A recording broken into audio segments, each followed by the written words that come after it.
জিতা match super ওভারে যে হেরেছে রংপুর রাইডার্স। গ্লোবাল সুপার লিগের প্রথম ম্যাচে টস হেরে বোলিংয়ে যায় রংপুর রাইডার্স। জ্যাক চাপেলের ফাইবার আর রিশাদ এবং মেহেদী হাসানের নিয়ন্ত্রিত বোলিংয়ে হ্যামশায়ার হাককে 132 রানে অল আউট করে রংপুর রাইডার্স। জবাবে শুরুতে দুর্দান্ত ব্যাটিং করে রংপুর রাইডার্সের দুই ওপেনার স্টিভেন টেলর আর সৌম্য সরকার 4 ছক্কায় 47 রানের পার্টনারশিপ করে মাত্র 4 ওভার 3 বলে 20 রানে আউট হয় টেলর। সৌম্য তারপর বেশিক্ষণ টিকতে পারেনি, 20 বলে 27 রান করেন। তারপর মাঠে নামে আফিফ হোসেন, ডাউসনের বলে এলবিডব্লিউর ফাঁদে পড়ে 0 রানে আউট হয়। দলীয় 46 থেকে 56 রানে আসতেই 3 উইকেট হারায় রংপুর রাইডার্স। সেই সময় দলের হাল ধরেন অধিনায়ক নুরুল হাসান সোহান। 4 সিঙ্গেলে দলকে এগিয়ে নিলেও বেশি দূর যেতে পারেননি। 23 বলে 24 রান করে আউট হন সোহান।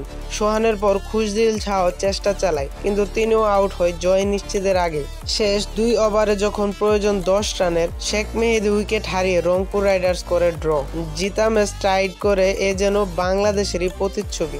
সুপার ওভারে চেপে ধরে খুশদিল শাহ আর টেইলরকে রংপুর রাইডার্স সুপার ওভারে মাত্র 12 রান করে। জবাবে 2 ছক্কায় সহজ জয় তুলে নেয় হ্যামশায়ার।